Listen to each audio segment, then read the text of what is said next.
வணக்கம். மாண்புமிகு முதல்வர் அவர்களுக்கு பிறந்தநாள் வாழ்த்துக்கள். இதற்கு முன்னாடியே நான் உங்களோட பிறந்தநாள்லாம் கொண்டாடியிருக்கேன். என்னன்னா, நீங்க ஒரு நடிகரா இருந்தப்போ பார்த்தீங்கன்னா, உங்களுக்கு நான் ரசிகரா இருந்தப்போ பார்த்தீங்கன்னா, நெறைய புகைப்படங்கள். நீங்க சின்ன வயசுல உங்க தந்தை, தாய்க்கு மத்தியில பார்த்தீங்கன்னா, குட்டியா நின்னு ஒரு ரவுண்டு ஹேட் போட்டு கேக் வெட்டுற மாரி ஒரு பிக்சர் இருக்கும். அத வருஷம் வருஷம் அந்த காலத்துல Facebook போட்டு உங்களுக்கு பிறந்தநாள் வாழ்த்துக்கள் சொல்லாத வருடமே இல்லை. அப்பேற்பட்ட ஒரு சினிமா ரசிகன் நானு. இன்னைக்கு பார்த்தீங்கன்னா, உங்கள ஒரு ஊடகவியலாளரா பார்த்து, நீங்க இன்னைக்கு முதல்வரா இருக்கிறப்போ உங்களுடைய பிறந்தநாள்ல இந்த வாழ்த்துக்கள சொல்றது ரொம்ப சந்தோஷம். அவர் பார்க்க போறாரோ தெரியல. அவருடைய ரசிகர்கள்ல யாராவது ஒருத்தர் நீங்க பார்க்க போறீங்க இல்லையா?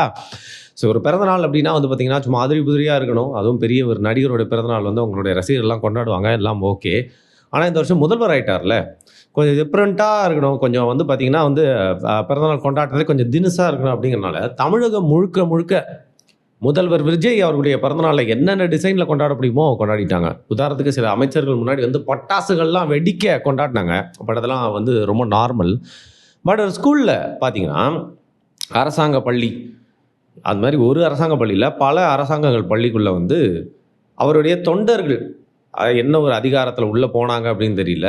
அந்த ஸ்கூலுக்குள்ளெல்லாம் போயிட்டு அவருடைய படத்தை அந்த ஸ்கூலோட பிரின்சிபல் ரூமில் மாட்டணும், ஒவ்வொரு கிளாஸ்லேயும் மாட்டணும் அப்படின்னு ரெடிமேடாக இப்போ அவருடைய ஒரு அதிகாரப்பூர்வ புகைப்படம் இருக்குல்ல, ரொம்ப ஃபேமஸான புகைப்படம், புன்முறுவலோடு இருப்பார், கோட் சூட் போட்டுட்டு பின்னாடி எல்லோ கலர் பேக்ரவுண்ட், அந்த புகைப்படத்தையே தான் எடுத்துகிட்டு தான் எல்லா இடத்துக்குமே போகிறாங்க. ஸோ அந்த 1ஆம் தேதி ஆனால் கேலண்டர் கொடுப்பாங்க தெரியுமா, அவங்களுடைய ஃபார் எக்ஸாம்பிள் சந்திரா ட்ரேடர்ஸ் அப்படின்னு போட்டு அதோட அவங்க அப்பா அம்மா ஃபோட்டோ இருக்கும், இவருடைய ஃபோட்டோ வணக்கம், அதுக்கப்புறம் ஏதாவது சாமி படம் போட்டு 1/1/2026 இந்த கேலண்டர் வீட்டுக்கு வரவங்கலாம் குத்துருவாங்க, கடைக்காரங்களாம் குத்துருவாங்கள்ல, அந்த மாதிரி பார்த்தீங்கன்னா இந்த ஃபோட்டோ எடுத்துகிட்டு தான் எல்லா இடத்துக்குமே டிவிகே நண்பர்கள்லாம் போகிறாங்க. அப்படி அந்த ஸ்கூலுக்குள்ளே அவங்களுக்கு போகிறதுக்கு பார்த்தீங்கன்னா அதிகாரம் இருக்கா அப்படிங்கிற கேள்வி என்கிட்ட கேட்காதீங்க, நீங்களே தேடி பாருங்கள்.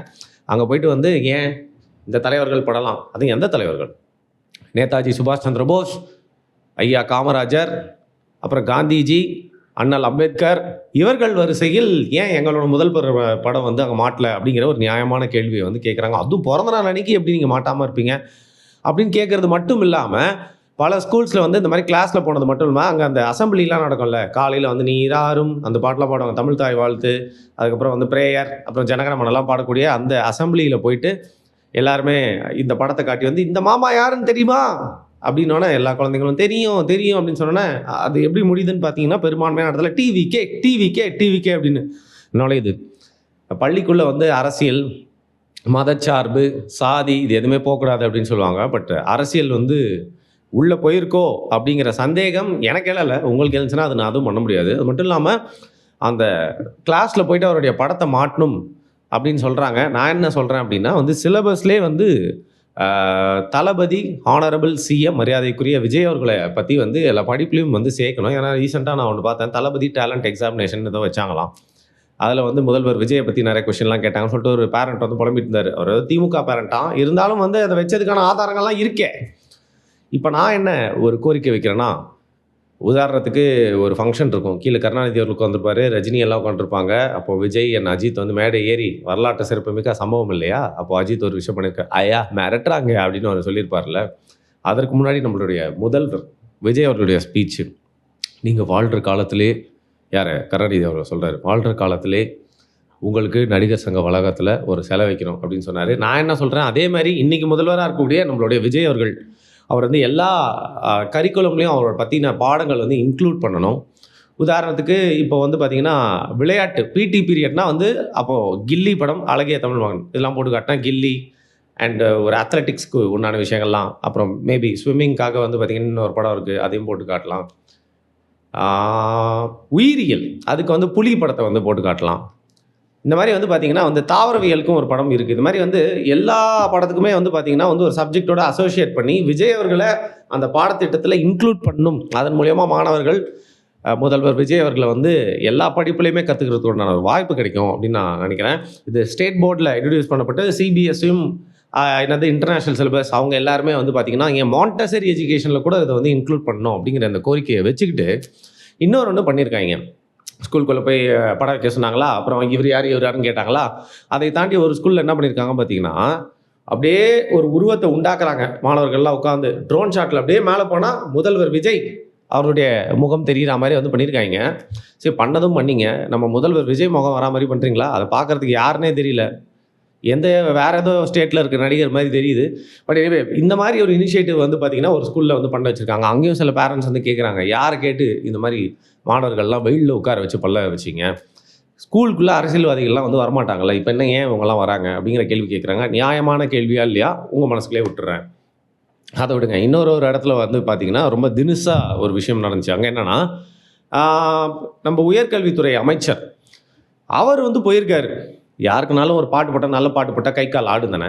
அங்க போயிட்டு வந்து வாடி வாடி வாடி ஐ கைப்படாத சீடி அந்த பாட்டு இருக்கு இல்லையா? சச்சின் படம். அந்த பாட்ட போட்டு விட்டாங்க. போட்டு விட்டது மட்டும் இல்லாம, அவர் முன்னாடி போயிட்டு அப்படி இப்படி ஸ்டெப்பு எனக்கு போட வரலப்பா. நீங்களே அந்த வீடியோ பார்த்துக்கோங்க. இல்ல, அவர் அளவுக்கு என்னால ஆட முடியல. எனக்கு டான்ஸ் சுத்தமா வராது. ஆனா, அவர் நல்லா ஆடியிருக்காரு. ஸோ ஒரு உயர்கல்வித்துறை அமைச்சர் ஆடலாமா? அப்படின்னு கேட்டா, எனக்கு தெரியலங்க. அதுக்கான பதிலும் வந்து நீங்களே சொல்லுங்க. இது மட்டும் இல்லாம, இன்னும் பல இடங்கள்ல வந்து பார்த்தீங்கன்னா, சாமிக்கு தேர் இழுத்து, அதன் முன்னாடி நம்ம முதல்வர் படம், இந்த மாரி விதவிதமா கொண்டாடியிருக்காங்க. ஏதோ என் மைண்டுக்கு இப்போ வர்றது இவ்வளோதாங்க. உங்க மைண்டுக்கு இன்னும் நெறைய நீங்க நியூஸ்லாம் வந்து பார்த்துருப்பீங்க. வித்தியாச வித்தியாசமான கொண்டாட்டங்கள்லாம். ஸோ இந்த கொண்டாட்டங்கள்லாம் வந்து பார்க்குறப்போ, திமுககாரன் வந்து ஒரு கேள்விய கேட்குறான். கரூர் சம்பவம் நடந்து 1 வருஷம் கூட ஆகல. உங்க முதல்வர் ஏன் வந்து இப்படி விமர்சகையா வந்து பிறந்த நாள வந்து கொண்டாடிட்டு இருக்காரு அப்படின்னு சொல்லிட்டு. ஸோ இது வந்து நியாயமான கேள்வியா? இல்லையா? இதையும் உங்கள் பார்வைக்கே விட்டு விடுகிறேன். ஆனா, இப்ப நடந்த எல்லாத்துக்குமே வந்து பார்த்தீங்கன்னா, உங்கள் பார்வை, உங்கள் பார்வைன்னு சொல்லிட்டு தப்பிச்சு போறதுக்கு நான் எதுவும் வந்து விக்கிபீடியா யூடியூபர் இல்லங்க. நம்மளுக்கு வந்து ஒரு ஹியூமன் எமோஷன் இருக்கு, டச் இருக்குது. நம்மளுக்கு ஒரு கருத்து இருக்கு அப்படின்னு சொல்லும். இது எல்லாமே வந்து பார்த்தீங்கன்னா, தவிர்க்கப்பட்டிருக்கலாம். கொஞ்சம் சங்கடமாவும், கொஞ்சம் கிரிஞ்சாவும், கொஞ்சம் எல்லை மீறப்பட்டதாகவும் இருக்கு. எதை முற்றிலுமா ஏத்துக்கவே முடியாதுன்னு பார்த்தீங்கன்னா, அரசாங்க பள்ளிகளுக்குள்ள சேர்ந்து அங்க இருக்கிற சிறுவர், சிறுமிகள் முன்னாடி வந்து முதல்வருடைய படத்த காட்டி, அவர பத்தி ப்ரீச் பண்றது மட்டும் இல்லாம, அந்த இடங்களெல்லாம் அவருடைய படத்த கண்டிப்பா மாட்டோம்ன்னு சொல்லிட்டு நிர்பந்திச்சது அப்படிங்கிறது என்னுடைய அறிவுக்கு எட்டுன வரைக்கும் வந்து ஏற்றுக்கொள்ளவே முடியாதது. சரி, இதெல்லாம் வந்து விஜயோட ஆட்சியில் தான் நடக்குதா அப்படின்னு பார்த்தீங்கன்னா, நம்ம நியாயமா பேசுவோம்.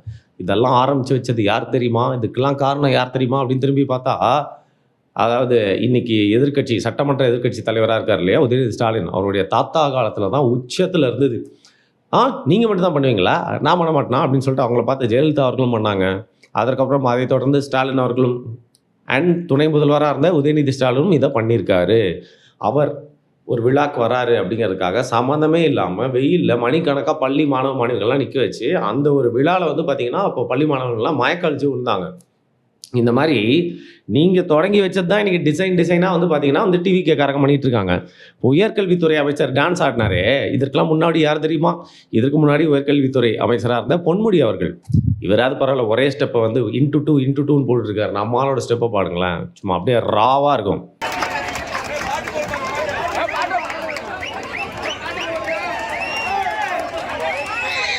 பார்த்தீங்கல்ல? ஸோ இன்னைக்கு திமுகவால ஏன் அத பத்தி வந்து கேள்வி கேட்க முடியல, விமர்சனம் பண்ண முடியல அப்படின்னு பார்த்தீங்கன்னா, இதற்கெல்லாம் தொடக்க புள்ளியே திமுக தான். நீங்க பண்ணத வந்து பார்த்தீங்கன்னா, அடுத்த லெவலா வந்து எடுத்துட்டு போய் அறுவடை பண்ணிட்டு இருக்காங்க டிவிகே நண்பர்கள். சீரியஸாவே சொல்றேன். இது உடனே வந்து வன்மத்தில பேசுறான், முதல்வர் மேல ஏதோ கோவத்தில பேசுறான்னு இருக்காது. இதெல்லாம் போக போக மக்கள் மத்தியில வந்து பார்த்தீங்கன்னா, ஒரு வெறுப்பையும், சலிப்பையும் வந்து சீக்கிரம் உண்டாக்கிரும். மேபி இந்த வருஷம் வந்து முதல்வர் விஜய் அவர்களுக்கு ஓட்டு போட்டவங்க சில பேர் கூட ரசிச்சிருக்கலாம் இத. பட் அடுத்த வருஷம் இதே மாரி எல்லாருமே ரசிக்க மாட்டாங்க.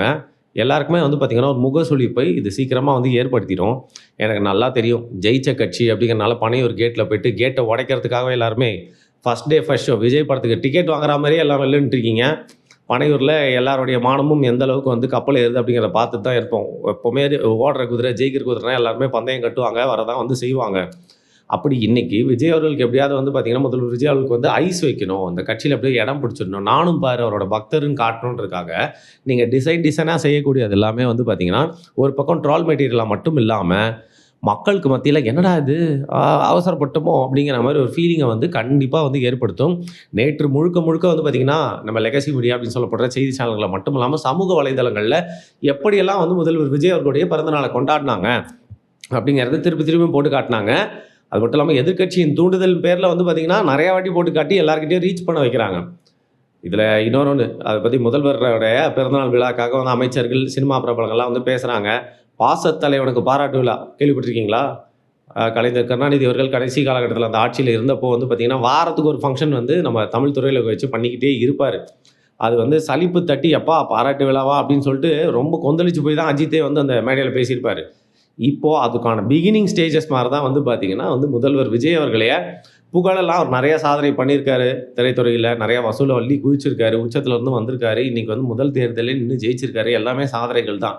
பட் அந்த ஒரு ஸ்பீச்லேயும் வந்து பார்த்திங்கன்னா இன்றைக்கி அமைச்சராக இருக்கக்கூடியவர்கள், திரைத்துறையில் இருக்கக்கூடியவர்கள்லாம் வந்து ரொம்ப புல்லரிக்கும் விதமாக வந்து பேசுகிறது வந்து முழுக்க முழுக்க அவர் ஐஸ் வச்சு அவர் முன்னாடி வந்து ஒரு நல்ல பேர் வாங்கணும் அப்படிங்கிறதுனால ரொம்ப ஃபேக்காக இருந்த மாதிரி இருந்துச்சு. இது பொதுமக்கள் நிறைய பேர் இந்த 35% வந்து விஜய் ரசிகர்லாம் பொதுமக்கள் நிறைய பேர் வந்து ஓட்டு போட்டிருப்பாங்க.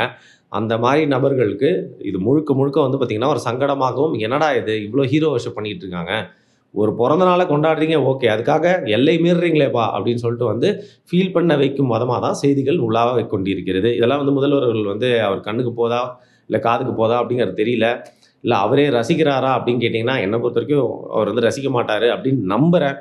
கொஞ்சம் அடக்கி தான் அந்த வடிவேல் சொல்வார், ஹார்ட் வெடிஞ்சிட போகுது அப்படின்னு சொல்லிட்டு நம்ம தளபதி விஜய் அவர்கள் நடித்த சுறா படத்தில் வர சீன் தான். அந்த மாதிரி விஜய் அவர்கள் எல்லாரையும் கூப்பிட்டு வந்து ரொம்ப ஹார்ட் வெடிச்சிட போகுது, கொஞ்சம் அடக்கி வாசிங்க, நம்ம கட்சிக்கும் நமக்கும் கெட்ட பேர் அப்படிங்கிறத சொல்லணும். ஏன்னா இந்த பேனர் கலாச்சாரம், ரோட்டுக்கு நடுவில் வந்து கொடியை நடுறது, இதெல்லாம் இந்த மாற்றம் ஸ்கீமில் மாறும் அப்படின்னு பார்த்தா நேற்று முழுக்க முழுக்க சிட்டியில் நிறைய இடங்களில் விஜய் அவர்களுடைய பாட்டு, அவர் நடித்த படத்தில் வந்து பாட்டு வந்து பார்த்திங்கன்னா அப்படியே ஃபுல் சவுண்டில் கேட்டிருக்கிறது மட்டும் இல்லாமல் லெஃப்ட்டில் ரைட்டில் நிறையா பேர் பேனர் வச்சு வந்து உங்களுடைய விசுவாச நிரூபிக்கிறதுக்காக வந்து பல பேரோட உயிரை காவு வாங்கக்கூடிய அந்த பேனரை வந்து ரோட்டில் பெருசு பெருசாக வச்சுருந்தாங்க. ஸோ இது எல்லாமே வந்து பார்த்திங்கன்னா உங்கள் மேலே கட்டமைக்க முயற்சிக்கிறாங்களே இந்த திமுக 2.0 அப்படின்னு ஒரு நரேட்டிவு, அதுக்கு நீங்களே வழிவகுத்து கொடுத்துருவீங்களோ அப்படின்னு தான் ஒன்று தோணுது. எனவே பாசிட்டிவாக ஆரம்பித்தோம், பாசிட்டிவாக முடிச்சுக்கலாம். மீண்டும் முதல்வர் விஜய் அவர்களுக்கு ஒரு பிறந்த நாள் வாழ்த்துக்கள். இதில் இன்னொரு யூடியூபர் அவரை பற்றியும் சொல்லணும். மதன் கௌரி, உங்களுக்கு தெரியும், டெய்லி அவர் நிறைய வீடியோஸ் வந்து போட்டுட்ருப்பார். அவர் குறித்து நம்மளுக்கு தனிப்பட்ட வெறுப்பு எதுவுமே இல்லை. நான் அவரை ரெஸ்பெக்ட் பண்ணுற ஒரு முக்கியமான ரீசன் கன்சிஸ்டன்சி. இப்படி கன்சிஸ்டண்ட்டாக டெய்லி யூடியூப்பில் பல வருஷ கணக்காக வீடியோ போட்டவங்க தமிழில் எனக்கு தெரிஞ்சு அவர் மட்டும்தான் அப்படின்னு நினைக்கிறேன். அப்படி அவர் மேலே ஒரு மரியாதை இருக்குது. இயல்நிலை மக்களுக்கு நிறையா செய்திகள்லாம் கொண்டு போய் சேர்க்கறதுக்காக வந்து பார்த்திங்கன்னா எல்லா செய்திகளும் ஒரு காணொலி வாயிலாக வந்து பேசிகிட்டு இருக்காரு. அதில் ரீசெண்டாக சோழர்களை பற்றி வந்து பேசியிருந்தார்.